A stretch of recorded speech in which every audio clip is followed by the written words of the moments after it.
Hello everyone, welcome back to my channel. I hope that you are well. It is a cold, snowy day here today, so I thought what better than a Q&A. We can connect with one another and just talk like friends. I asked you all over on Instagram what questions you have for me about my PhD experience, my life in general, and I want to thank you for asking questions. I always get nervous when I do this that no one's gonna ask me anything, but you do, so thank you for that. I am just going to go ahead and get right into it. Starting off strong, the first question is, how does one reconnect with their thesis writing after a break? Such a good one. I think probably one that a lot of us can relate to right now if we are returning back to work after taking a break. The first thing that comes to mind for me is just not putting too much pressure onto yourself. And there's a couple of ways that I do this. So the first way is I try to just prioritize one task. I find that when I have hair in my mouth. I find that when I have too many things on the to-do list, which I've spoken about in previous videos, it can be a little bit overwhelming and daunting, and I end up achieving less. If I allow myself the privilege of just having one piece of writing that I'm working on, so for instance, right now, I'm working on one manuscript, and that is what I focused my attention on leading up to the start of the spring semester. I find that just by focusing on one thing, I'm actually able to make more progress than I would if I were trying to juggle too many things at once. The second thing that I do for myself is rather than sitting down at my desk and telling myself I'm going to be here for 8 hours today, I try to just work in focused time blocks. Focused work for an hour and a half or focused work for 3 hours, depending on how your attention span works. Then I allow myself breaks, not holding myself to, okay, I'm going to be sitting here for 8 hours, but allowing myself the flexibility. It helps me to focus more and again, achieve more in those time blocks than I would if I were forcing myself to sit at that desk for 8 hours. I totally understand that not everyone has the ability to set your schedule in that way, but if you are a PhD student like myself and you can do that, I recommend giving it a shot. And then the third piece of insight that I always share with anyone who's experiencing something along the lines of writer's block is to try to think of your writing as a puzzle. So when you first sit down, all you want to do is try to identify different pieces. Don't get too caught up with needing to put those pieces in the exactly correct spot at the very beginning. Later, you can start to organize them accordingly so that they'll come together and create that bigger picture, bigger message that you want to send with your writing. If you're really struggling once you sit down to get started, think about what you would tell a friend if they were to ask you about the work and just start to jot those things down, and you may find that it begins to flow. Sticking with the theme of writing, the next question is, how do you deal when your supervisor rewrites everything you do? That's definitely a tough aspect of earning a PhD. I know for me, it's been one of the biggest, not just professional, but almost socio-emotional challenges that I've had to overcome. Now that I reflect back, I will say that I believe it is inherent to the process. I think it's very rare that people don't experience those challenges.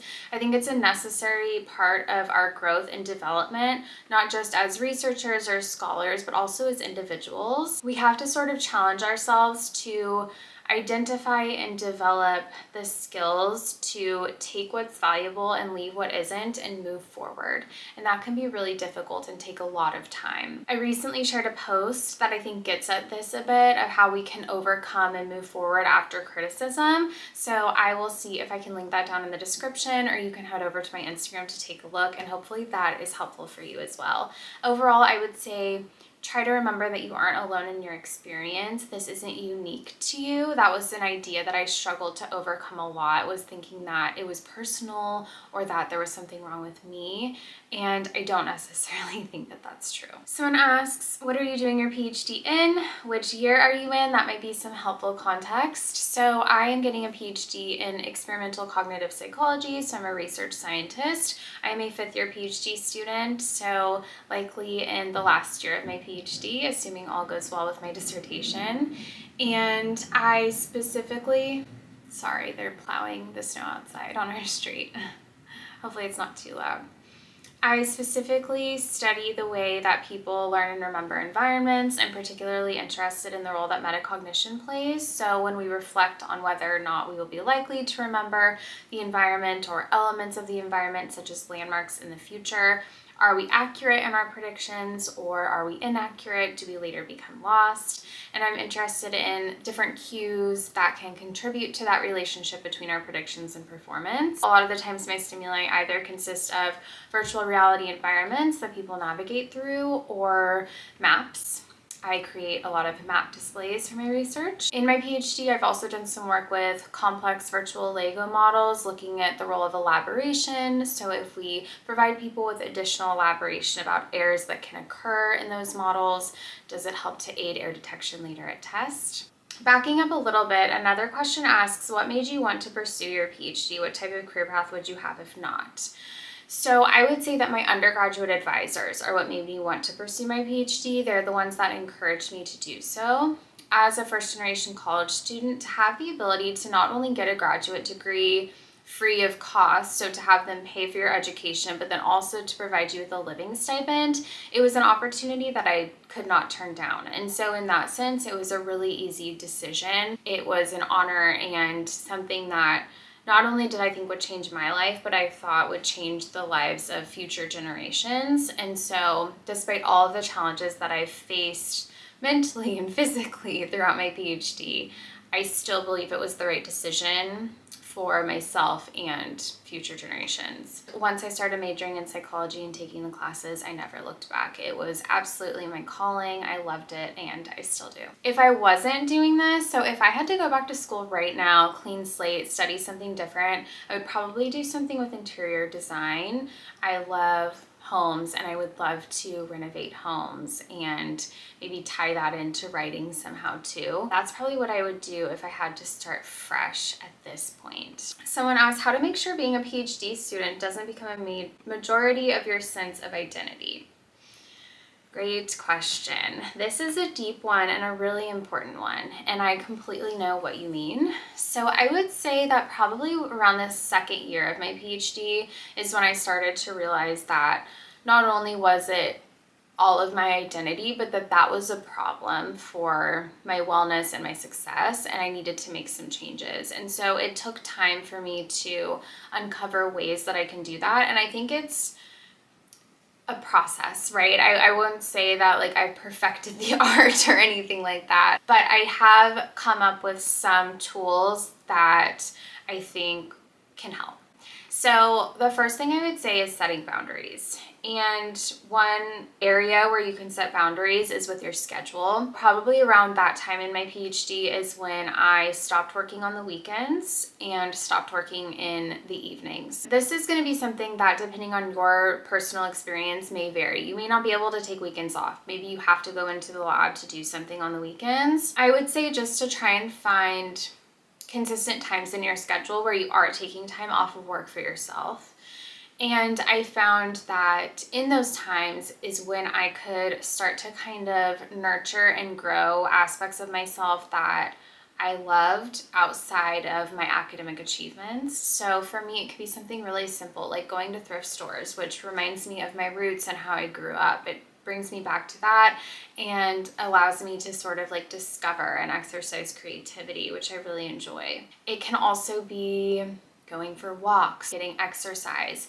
I find that when I am consistently exercising, I feel like I'm taking good care of myself. That's when I feel more strong and secure, even if I'm going through a challenging time with my PhD. You have to find what it is for you that, again, connects you back with your roots, back to that self, that soul outside of what you're doing academically. I also mentioned that I don't work evenings. That's a personal thing for me because I find that if I work too late into the evening, I can't turn my brain off and I'm replaying everything I'm working on throughout the night while I'm trying to sleep. Maybe you're a night person and that's when you work best. Again, figure out what schedule works best for you, but make sure that there are carved out periods where you aren't working. I'm still working on it. I think it's part of the journey, honestly, of healing from the PhD, which I've seen little whispers of here and there, and I'm sure that as time goes on, I will continue to share more about my own experience healing. I think this ties in well to the next question, which is, how do you balance PhD in your daily life? Any rules and advice? Such a good one. I feel like I can make an entire video about that alone. I would say it's a lot of small efforts, and sometimes I fall out of balance. But when I am in balance, I would say that it is through a lot of really small efforts. So again, trying to make sure that you are caring for yourself outside of your work is really, really valuable in helping to maintain that balance. Getting out of the house every so often, even if it's like running to Whole Foods in the evening to make a return. That's what I did last night. And it at least got me out of the house and got me into the fresh air because I work from home often. And there will be weeks that go by where I haven't left the house in like 4 to 5 days. So I would say doing what you can to try and remain connected with friends, which I can be bad at, family, getting outside of the house or the lab or whatever it is when you can, all can be really useful. Another question that I think connects well with that is staying healthy during the PhD, always tired, trying not to be sedentary or eat fast food. My biggest tip for this is to plan and prepare. So food, eating, cooking, it can be really overwhelming and challenging, even for myself. So I hold myself to creating a grocery list on Saturday or Sunday, going shopping for a week's worth of food, having my meals planned, so knowing what I'm going to make with that food, buying for those meals specifically, and critically here, planning meals that are realistic, that I know even if I have a rough day, I can make. So like for instance, tonight I'm going to make tacos. I'm gonna throw the meat in the slow cooker here around noon or 1, so around my lunchtime. It's gonna be easy. I basically just throw all the ingredients in, turn it on, set it. That's an easy meal for me that I know I can make. Nothing's worse than when you've had a rough day, you realize, oh my gosh, I have to cook, and it's a recipe that's gonna take you like an hour and a half at the stove. You don't want that. My camera just died, so I am recording this on my phone. I have a meeting here in about a half hour, and I'm going to have a little bit of breakfast. So this gets at what I was just talking about with planning realistic meals. Another thing that you can do is find ways to cut corners realistically. So I have been purchasing a pre-made quiche from the grocery store. I have that with some berries for breakfast. That has been a really realistic, feasible way for me to have a breakfast at home. So find things like that that you can do for yourself where you can realistically cut corners. It encourages you to still eat at home, maybe eat something that is a little bit healthier than going out and grabbing fast food, because I think a lot of the reason why we do that is we're exhausted, we don't want to cook, and then as we start to do that more and more, not only does it become a habit, but we sort of like crave those foods specifically. I think it's all about like planning, preparing, setting yourself up for success in the future. Another thing that I have been relying on heavily, my Earthchimp protein powder. I've just been adding a scoop to a scoop and a half into a tall glass of water. Helps me to stay full and motivated because my brain uses up a lot of energy. It is clean, vegan, no strange artificial sweeteners. Cannot recommend it enough. We are back. As I mentioned before, my camera died, and it is later in the day now. I've already had my meeting, and I changed into something even cozier than what I was already in. I wanted to come back and finish up our Q&A conversation. Let's transition and talk a little bit about questions pertaining to what I'm doing after my PhD. So some of you have asked, where do you want to go, or what do you want to do with your PhD degree? Do you want to continue in academia after finishing? Stuff like that. Coming into academia, I intended to remain in academia, so I really wanted to become a professor.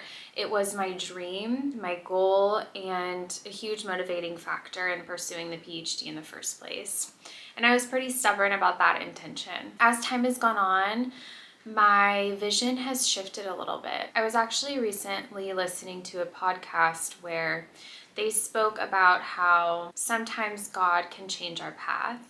And I thought that was really interesting because I feel like it is what has happened to me, where I was set out on a particular path, and then over time things have shifted, and maybe now I'm being called to something different, to a different purpose. I am in no way saying that I will never work as a professor. I could see myself as a professor of practice or a adjunct professor. I just no longer necessarily see myself pursuing the tenure track professorship at the R1 or the Ivy League the way that I did previously. I still want to connect with students. I love the environment of academia where the emphasis is placed on learning, and so I would love to still remain in the academic sector somehow. And then of course I want to continue writing. I have always wanted to write books, and I still do, so in addition to the writing that I do for social media, I would love to publish books as well. So I'm very open to different opportunities. I will find the right path for myself. And then a few fun questions here at the end. Someone asked, have you heard about color analysis? If so, what season do you think you are?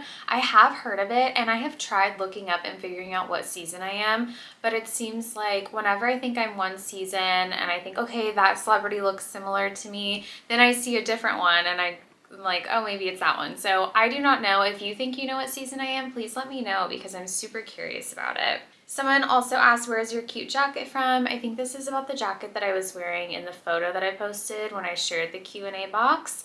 It is Levi's, and I believe that they still have it this year, maybe in some more colors on Nordstrom. It's one of the best jackets I've ever owned. I get so many compliments every time I wear it, and it is the most comfortable jacket ever. So I will be sure to link that down below for you if I can find it. And then to finish up, someone asked, how are you feeling? And I really appreciate you asking that. I want to say thank you again for all of your support on my previous video and what I've recently shared. Having that support has genuinely helped me through because it hasn't been easy. I think for those of you who have lost a parent, someone very close to you, then you probably understand that it doesn't get easier with time. And I think I am in a place right now where it is so recent still that it's almost getting a little bit worse as time is going on. I feel like the burnout is setting in, the exhaustion, potentially because I'm starting to relax a little bit. And so I feel burnt out, and I feel kind of in low spirits. I'm trying to have grace with myself, allow myself to experience those emotions, to cry when I need to. That's where I'm at currently with it. I think I'm doing the best that I can be given the circumstances. I am going to drink my little protein drink here and probably edit this vlog, hopefully get this up tomorrow. As always, thank you for being here. If you have more questions for me, feel free to pop them down below. I like to do these Q&As once a month or so. Let me know what else you would like to see from me, and I will see you in my next one. Bye.